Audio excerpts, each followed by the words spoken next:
जय भीम, नमो बुद्धाय, पाखंडवाद का करो सफाई। मैं उमेश करुणा और आप देख रहे हैं बहुजन हलचल। आज हम टॉपिक पर बात करेंगे एक महिला के, एक स्त्री की हिम्मत के ऊपर। जो टॉपिक है एक सच्ची घटना के ऊपर आधारित। यदि हम आपको बता दें कि मेरठ के अंदर एक गांव पड़ता है खादर, और बिजनौर में एक परिवार पड़ता है जो कि एक आर्मी का लड़का होता है, आर्मी का जवान, और उसका रिश्ता कर दिया जाता है खादर की लड़की से। खादर की जो लड़की होती है वह एक प्रधान की बेटी होती है। रिश्ता हो जाता है, उसके बाद शादी हो जाती है। शादी में काफ़ी माल दहेज वगैरह मिल जाता है, और जैसे लड़की अपने ससुराल जाती है, सुहाग रात आती है।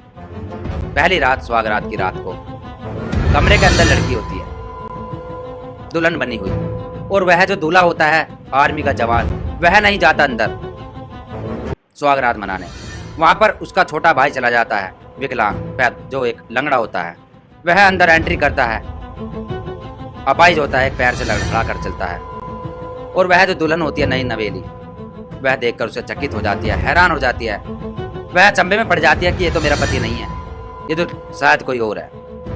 और वह सतर्क हो जाती है, उसे पूरा विश्वास हो जाता है कि शायद मेरा पति है ही नहीं।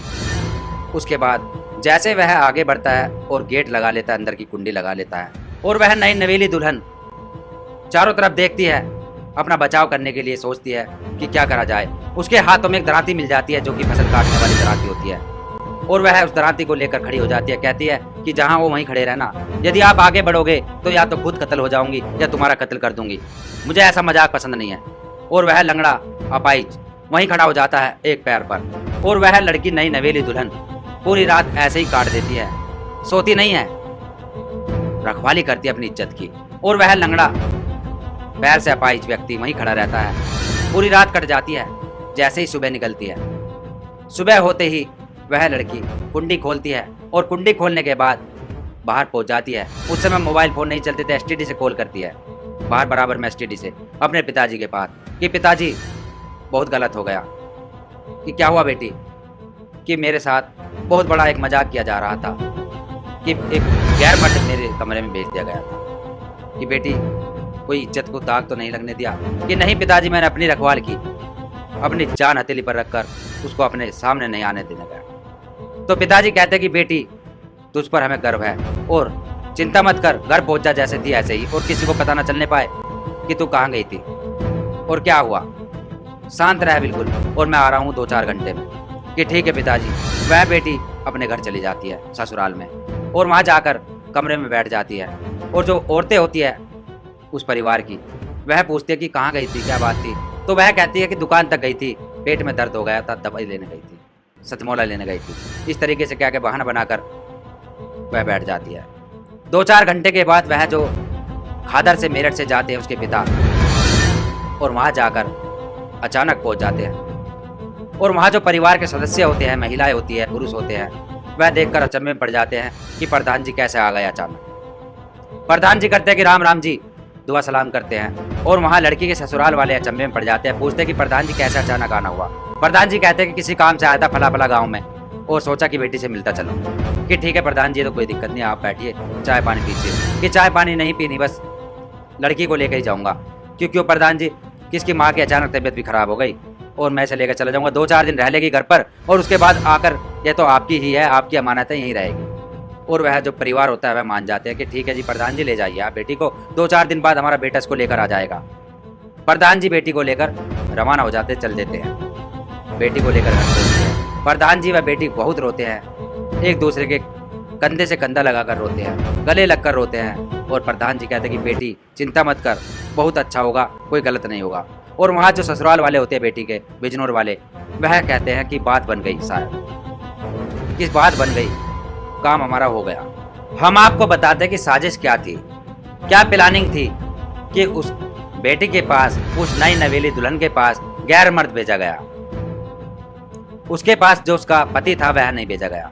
यह साजिश यह थी कि जो आर्मी का जवान था जिसके साथ शादी हुई थी, उसका जो भाई था छोटा, विकलांग जो था, परिवार ने यह सोचा कि जवान की तो दूसरी शादी हो जाएगी, जो आर्मी का जवान है उसका तो दूसरा घर बच जाएगा, माल दहेज भी मिल जाएगा, लेकिन जो विकलांग है इसकी शादी नहीं हो पाएगी इतनी अच्छी, पढ़ी लिखी इसको बहू नहीं मिल पाएगी। तो इसको इस साजिश के तहत सुहाग रात इस विकलांग के साथ बनवा दी जाए, जिससे कि यह लड़की मान जाएगी पहली रात को जो हो जाएगा तो इसके साथ ही रह लेगी। ये प्लानिंग थी, लेकिन ऐसा हो ना सका। क्यों? क्योंकि वह बेटी साहसी थी, संस्कारी थी, पढ़ी लिखी थी। और अब आगे का हाल हम आपको बताते कि उनको क्या पनिशमेंट मिलती है, क्या सजा मिलती है इस कार्य को करने की, इस घिनौने काम को करने की। 2 दिन बीत जाते हैं। 2 दिन बीत जाने के बाद बिजनौर से वह आर्मी का जवान वह उसके जीजा दोनों पहुंचते हैं बाइक लेकर गांव में, खादर में। और वहां जाने के बाद बड़े खुश होकर जाते हैं बहू को लेने। वहां दुआ सलाम करते हैं और बाइक खड़ी करते हैं। तो प्रधान जी कहते हैं बेटी के पिता, उस दुल्हन के पिता, कि अरे आओ मेहमानों, बैठो, बाइक वहां खड़ी कर दो और अंदर जाओ, कूलर में बैठो, आराम से हवा खाओ। कि ठीक है जी। और वहां जाते हैं दुकड़िए के अंदर जो बैठक होती है। वहां जाने के बाद उनकी टांगे बांध दी जाती है, हाथ बांध दिए जाते हैं और उनको लटका लिया जाता है कड़े से और उनको लाठी डंडों से पिटाई होती है। उनको पानी भी नहीं देते, इतना मारते हैं कि वह बेहोश हो जाते हैं। रात हो जाती है, सुबह निकल जाती है और उनको कभी लटका दिया जाता है तो कभी टांग दिया जाता है। यह उनका हाल होता है। क्योंकि जो बेटी के भाई होते हैं, जो प्रधान जी के रिश्तेदार होते हैं, वह भी काफ़ी आक्रोशित होते हैं, काफ़ी गुस्सा होता है उनके अंदर कि हमारी बेटी के साथ ये कितना बड़ा अपराध कर रहे थे, कितना घिनौना काम कर रहे थे। उसके बाद जब 2 दिन बीत जाते हैं तो बिजनौर से फ़ोन आता है कि प्रधान जी अभी तक हमारे बच्चे नहीं आ पाए, क्या बात है, ऐसा कोई दिक्कत तो नहीं है? तो प्रधान जी कहते हैं कि ऐसी कोई दिक्कत नहीं है, इन बच्चों का यहाँ पर मन लग रहा है, इनका जी बहल रहा है, यहाँ पे अच्छी अच्छी फुलवाड़ी है, अच्छी लड़कियाँ हैं, सब है, साली है, इस तरीके से कहकर कि इनका मन लग रहा है यहाँ पर बहुत अच्छे प्रकार से, कोई दिक्कत नहीं है। कि ठीक है, तो कोई बात नहीं। तो बिजनौर का जो परिवार होता है, उस बेटी का जो ससुराल वाले होते हैं, वह चिंतित नहीं रहते, वह खुश रहते हैं। वह सोचते हैं कि बात बन गई। उनको बिल्कुल भी महसूस नहीं होता कि चल क्या रहा है। जब 2 दिन और बीत जाते हैं तो बिजनौर वाले थोड़े परेशान हो जाते हैं कि कुछ मामला तो नहीं हो गया, कुछ कांड तो नहीं कर दिया बच्चों ने, कि वहाँ 2 लोग और जाए और जाकर मुआयना ले कि आखिर बात क्या है। 2 दिन बाद 2 लोग और जाते हैं। उसमें एक तो विकलांग होता है, उस लड़की का देवर, जवान का भाई, और एक दूसरा और रिश्तेदार होता है। वह भी जाते हैं और जाने के बाद पहुँच कर कहते हैं कि जी नमस्कार नमस्कार। दुआ सलाम करने के बाद कहते हैं कि हमारे भाई कहाँ हैं? कि भाई आपके उधर दुकड़िए में है, बैठक में बैठे, हवा खा रहे पंखे की, कूलर की, आप भी वहाँ चले जाइए। कि ठीक है जी। जैसे ही वहाँ जाते हैं तो उनकी भी टांग बांध दी जाती है और उनको लटका दिया जाता है। उनकी भी उसी प्रकार पिटाई होती है जैसे कि उनकी हो रही थी, और चारों को लटका दिया जाता है, 2 वो और 2 ये। बहुत अच्छे प्रकार से उनकी पिटाई होती है, तुड़ाई होती है। और उसके बाद 2 दिन और बीत जाते हैं। बिजनौर से फिर फोन आता है। वह समझ जाते कुछ ना कुछ चाल है, बात तो कुछ ना कुछ गंभीर है। वह कहते हैं कि प्रधान जी मामला क्या है? तो प्रधान जी कहते हैं कि मामला ये है, सच्चाई बताते हैं उनको कि आपने जो अपराध किया है उसके उनको सजा मिल रही है। तो बिजनौर वाले कहते हैं कि जब हम माफ़ कर दो, कि माफ़ नहीं करेंगे, आप जिस प्रकार से बारात लेकर आए थे हमारे यहाँ पर, उसी प्रकार से दोबारा बारात लेकर आइए, और गांव के जो आपके बिजनौर के कुछ लोग हैं, जिम्मेदार व्यक्ति हैं, उनको भी लेकर आइए।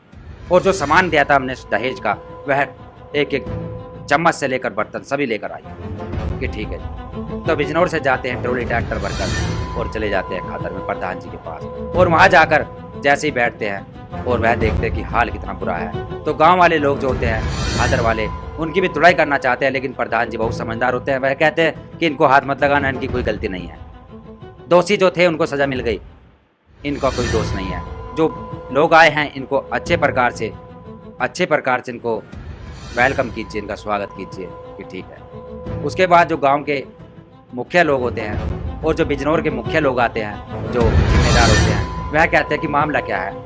प्रधान जी उनको बताते हैं कि आपके गांव के अंदर, आपके कस्बे के अंदर एक ये परिवार है, बहुत ही गंदा परिवार है, नीच परिवार है। इसने एक ऐसी हरकत की है कि उसका आपको अंदाज़ा नहीं है कि क्या की है। सारा मैटर बताते हैं। तो जो जिम्मेदार आदमी आते हैं गाँव के, वहाँ के बिजनौर के, वह काफ़ी थू करते हैं उस परिवार पर और कहते हैं कि आप बहुत बदतमीज लोग हैं, यदि आप हमें वहाँ सच्चाई बताते तो हम आपके साथ ना आते और आप गांव में ना रहना, गांव से आपको निकाल दिया जाएगा, वहाँ हम आपको नहीं रखेंगे, क्योंकि आपने जो हरकत की है बहुत ही घिनौनी की है। माँ बेटी बहन सभी के होती है, आपके भी है, और आपकी यदि बेटी या बहन के साथ ऐसा होगा तो आपको कैसा लगेगा। तो वह काफ़ी लज्जित होते हैं, हाथ पैर जोड़ने लग जाते हैं कि हमसे गलती हो गई। लेकिन उसकी जो सज़ा मिलती है वह यह होती है, कोई पुलिस केस नहीं होता, कोई कोर्ट कचहरी नहीं होती, उनको भेज दिया जाता है, सामान रख दिया जाता है, और जो मुख्य आरोपी होते हैं उनको तो सज़ा मिल ही जाती है। तो इस कहानी से हमारा मकसद यह था कि आज की बेटियों को, महिलाओं को काफ़ी सतर्क रहना चाहिए, बहुजन वीरांगना फूलन देवी से भी कुछ सीखना चाहिए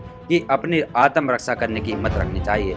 यदि वह बेटी अपनी रक्षा न कर पाती और वह अपने साथ उस अनहोनी को होने देती तो उसकी क्या इज्जत रह जाती और उसको वहीं रहना होता, उसी अपाइज के साथ रहना होता। तो हमारा मकसद ये था कि हर बेटी को, हर स्त्री को सतर्क रहना चाहिए, हर परिस्थिति से लड़ना चाहिए। यदि वह बेटी हिम्मत से काम न लेती और उसके पिताजी प्रधान जी हिम्मत से व दिमाग से काम न लेते तो चार मुंह होते, चार बात हो जाती है, उसकी इज्जत खराब हो जाती। कोर्ट कचहरी होती, पुलिस आती तो 100 बातें पैदा होती, उसको कोई क्या कहता, कोई कुछ कहता। तो उन्होंने दिमाग से काम लिया, हिम्मत से काम लिया, उस बात का ऐसा निपटारा किया कि किसी को भनक भी नहीं लगी और लड़की की इज्जत भी बची रही।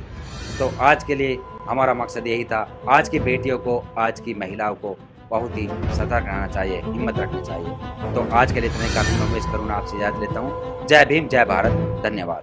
अगर आप चाहते हैं गरीब और वंचित इंसान की आवाज आप तक पहुंचे तो हमारे चैनल को सब्सक्राइब करें और बेल आइकन का बटन दबाना ना भूलें। देखते रहिए बहुजन हलचल न्यूज।